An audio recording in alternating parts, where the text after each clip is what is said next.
How to handle an abnormal ultrasound finding in pregnancy?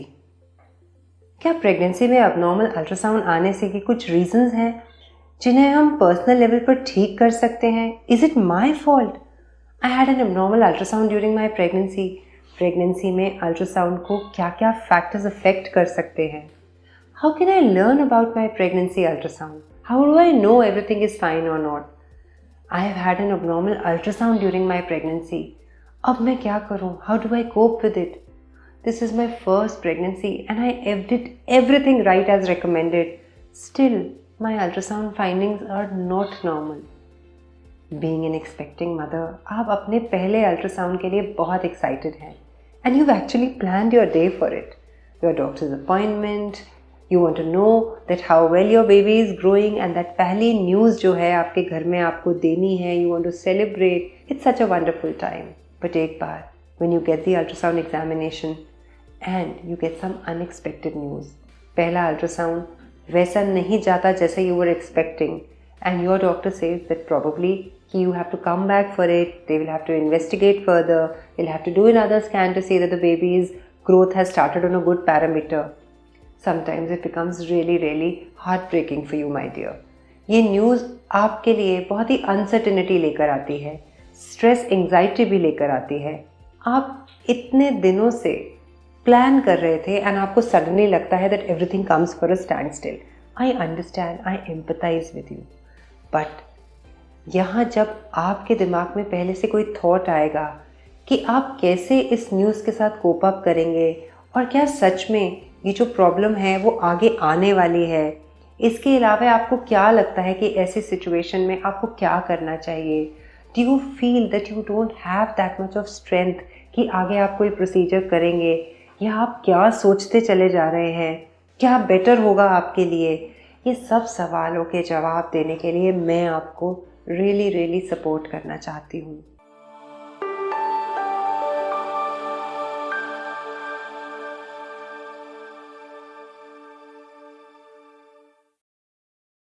I am Dr. Nitika Sokti, a practicing obstetrician gynecologist, and Virtue Baby के इस project से हम आपको बहुत knowledgeful और supported बनाते हैं. अप्स एंड डाउन्स तो हमारी पर्सनल और प्रोफेशनल लाइफ का हिस्सा ही हैं.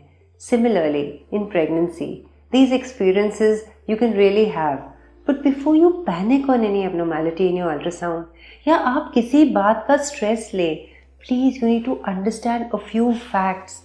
फर्स्ट एंड फॉरमोस्ट, आपका कोई रिएक्शन होने से पहले सेल्फ डायग्नोज मत करिए, because once you diagnose yourself आपकी एंजाइटी का लेवल बहुत हाई हो जाएगा.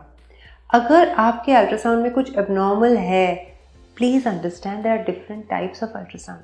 You have to discuss with your doctor कि अल्ट्रासाउंड की ज़रूरत कब है, किस समय पे करना है.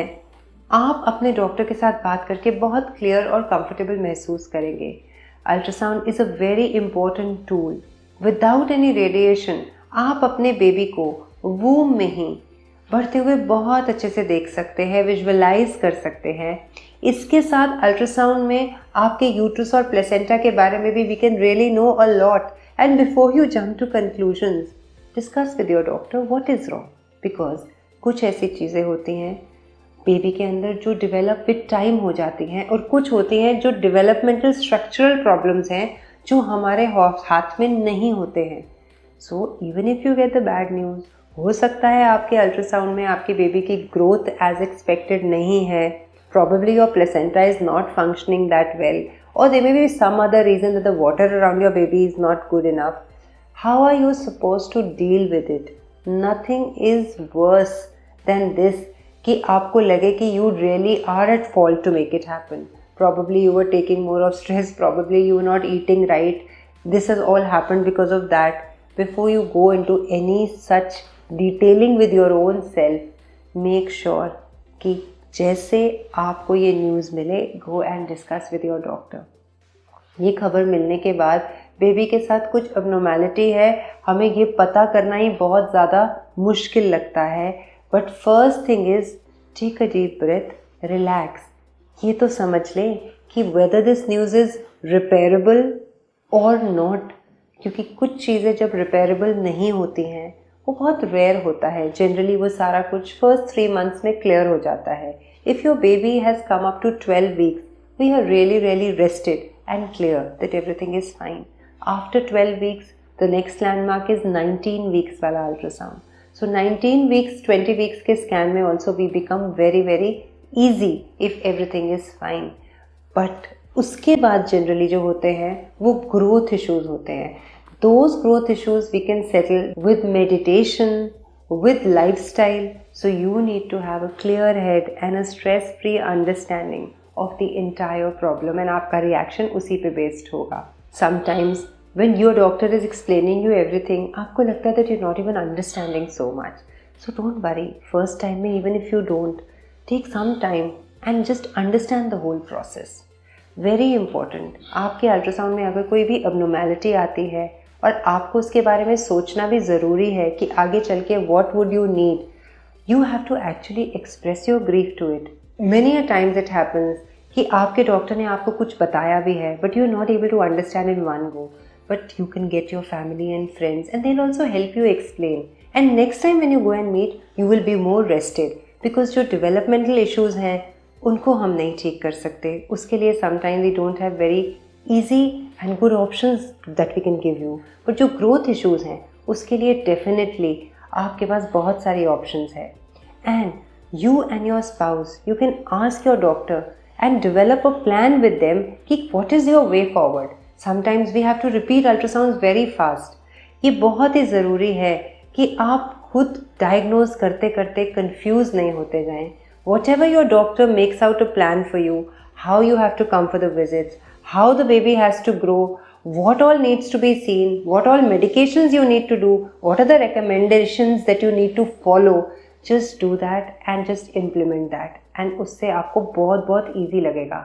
Make sure कि जहाँ भी आप अपनी इंफॉर्मेशन कलेक्ट कर रहे हैं वो रिलायबल सोर्स से करें. Because random social media accounts पे when you go and look for a small baby और लेस वाटर और low line placenta, they can really confuse you. इसीलिए हमने हर एक पे एक अलग वीडियो भी बनाया है सो दैट इनमें से कोई भी अगर abnormal अल्ट्रासाउंड फाइंडिंग है आप वो सुने वीडियोज़ एंड अपने माइंड को ईजी करें. While I understand कि किसी भी प्रेग्नेंट लेडी को अगर उनके अल्ट्रासाउंड में एबनॉर्मैलिटी कुछ पता चलती है कुछ समय के लिए, I understand you become numb, and that is why we recommend that your questions, your concerns, please write them down. Even writing them down in your diary also before your doctor's appointment, it will help you overcome that. उससे आप पूछ सकते हैं और सारे जब answer हो जाएंगे I am sure आप बहुत सेटल्ड होंगे. आई अंडरस्टैंड कि ये मुश्किल है एंड आप सबके लिए इस प्रेगनेंसी की जर्नी पर ये समझना, ये एक्सेप्ट करना that there is some abnormality in my baby is very difficult. अब नॉर्मल अल्ट्रासाउंड रिजल्ट्स मिलने से भी प्रेग्नेंट मदर बहुत कंफ्यूज, डिवास्टेटेड जैसी फीलिंग आती है and sometimes you feel your mind is clouded and आपको बिल्कुल भी कोई उम्मीद नहीं है और आप हर छोटी बात को भी बहुत बड़ी उम्मीद बना लेते हैं. आपको अपने रिएक्शंस खुद ही नहीं समझ आते. ये सब नॉर्मल है माय डियर. इसको अंडरस्टैंड करना, एक्सेप्ट करना मुश्किल है. तो अगर कुछ मुश्किल चीज़ होती है तो ज़्यादा सपोर्ट से वो ठीक हो जाती है. बिकॉज़ जो चीज़ें हमारे लिए इम्पॉसिबल है करेक्ट करना, as a doctor, as a parent, वो चैलेंज हम दोनों को मिलकर उठाना पड़ेगा. क्योंकि जो भी रेक्टिफाई कर सकते हैं हम चीज़ें, उन सब के ऊपर हमने बहुत डिटेल में एक आपका जो इशू, कॉम्प्लिकेशन, चैलेंज है प्रेगनेंसी का, उस पे हमने पूरा वीडियो बना के आपको एजुकेट किया है. और जो चीज़ों पे हम नहीं कर सकते, कुछ स्ट्रक्चरल इश्यूज़ होते हैं, कुछ मेंटल इश्यूज़ होते हैं, कोई क्रोमोसोमल इश्यूज़ होते हैं, उन्हें तो हमें एक्सेप्ट ही करना पड़ता है. तो जितना ज़्यादा आप ईजी होकर उस चीज़ को समझेंगे, you will be able to accept. For instance, an ultrasound may be use during the first trimester to see what is the gestational age, to see कि कोई जेनेटिक डिसऑर्डर्स तो नहीं है, कितने बेबीज़ हैं आपके बेबी का हार्ट रेट ठीक है कि नहीं, आपका बेबी ठीक स्पेस पे ग्रो कर रहा है नहीं. अल्ट्रासाउंड बहुत सारे और कॉम्बिनेशंस में भी किए जाते हैं जहाँ पे हमें कभी कभी कुछ ऐसे भी प्रोसीजर्स करने पड़ते हैं जहाँ बेबी के आसपास का वाटर लेके एमनियोसेंटेसिस जिसको हम कहते हैं उसको फर्दर वैलिडेट करते हैं और डायग्नोज करते हैं.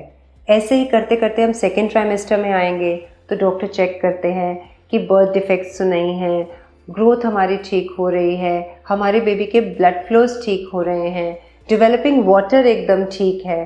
तो ये भी हमारा सेकेंड ट्राइमेस्टर तक का अल्ट्रासाउंड होता है। एंड जनरली इस टाइम तक we are very certain that कोई भी ऐसी एब्नॉर्मैलिटी नहीं होगी which is going to shake you. Third trimester में as I said we have to see कि how is our baby presenting, how are the movements of the baby, how is the water around the baby, what is the location of the placenta, what is the weight of your baby।